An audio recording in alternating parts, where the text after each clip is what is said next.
ఓ అత్తా కోడలు ఉండేవారు. ఇద్దరు పిల్లికి బిచ్చం పెట్టకుండా ఎంతో జాగ్రత్తగా వెన్నంతా తీసి నెయ్యంతా తీసి ఎంతో జాగ్రత్తగా కడవలకెత్తి ఉట్టిలి మీద పెట్టుకుని దాచుకుంటూ ఉండేవారు. అలా చెయ్యగా చెయ్యగా చెయ్యగా చూశాడు రోజున కృష్ణ పరమాత్మ. ఓహో, వీళ్ళిద్దరూ అత్తా కోడళ్ళు బాగా దాస్తున్నారే, వీళ్ళ సంగతి చూడాలనుకున్నాడు. అత్తా కోడలు రాత్రి పడుకొని నిద్రపోతున్నారు. ఈయన మెల్లిగా స్నేహితులతో లోపల ప్రవేశించాడు. నవనీత చౌర్యం గదు, ఎవ్వరికి తెలియనివ్వడు. అందుకని లోపలికి వెళ్ళాడు. జాగ్రత్తగా కుండలు దింపేశాడు. పక్కనున్నటువంటి స్నేహితులందరికీ పెట్టేశాడు. వాళ్ళందరూ కూడా వెన్న తినేశారు. ఆ ఖాళీ కుండలు అక్కడ ఉన్నాయి. వెళ్ళిపోతూ వెళ్ళిపోతూ ఏం చేశాడంటే పడుకున్న అత్తని కోడల్ని చూశాడు. ముందు అత్తగారి నిద్రలేస్తూ ఉంటుంది, పెద్ద ఆవిడ కదా మరి, అందుకని ఆవిడ లేస్తుంది నిద్ర. ఆయన వెళ్ళిపోతూ వెళ్ళిపోతూ ఏం చేశాడంటే కాస్త వెన్నపూస కోడలు మూతికి రాసి వెళ్ళిపోయాడు. అత్తగారు ముందు నిద్ర లేచి కోడల్ని చూసింది. కోడలు మూతికి వెన్నపూస ఉంది. అమ్మబాబోయ్, ముచ్చు దీనికి వెన్నపూస తినాలనిపించి రాత్రి నేను పడుకున్నాక లేచి వెన్న తినేసింది ఇలా ఉందని వచ్చి చూసింది. కుండ ఖాళీగా ఉంది.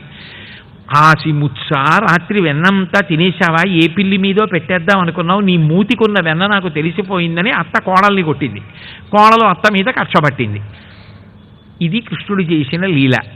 ఎందుకు చేసినట్లు? పైకి చూస్తే ధూర్తతనంగా కనపడుతుంది. పైకి చూసినా ఎలా చూసినా ఓసారి కృష్ణుడు మనసులో కనపడి నిజంగా అలా ఏదో ఇంటికి వెళ్ళి ఆ వెన్న తినేసి కోడల మూతికి రాసి వెళ్ళిపోయాడు అని చెప్పినప్పుడు మీ అందరూ చిన్న నవ్వు నవ్వారు. అంటే అది మనసుని తాకిందని గుర్తు. ఎలాగైతేనే కృష్ణుడు నవనీత చౌర్యం మీలోకి వెళ్ళి తాకాడా లేదా? తాకకపోతే నవ్వెందుకు వచ్చింది? అది ఎందుకు చేస్తాడు అంటే తత్వం తెలుసుకుంటే అత్తగారి ప్రధాన ధర్మం ఏమిటి అంటే కోడలకి ముందు ఏం నేర్పుతుంది అంటే, అమ్మ ఇంటికి మహాత్ములు వచ్చినప్పుడు వారిని ఆదరించు. మన ఇంటి అభ్యున్నతంతా దేని మీద ఆధారపడుతుందో తెలుసా? అటువంటి మహాత్ముల రాక మీద, వారు పొందినటువంటి ప్రీతి మీద, వారు చేసిన ఆశీర్వచనం మీద.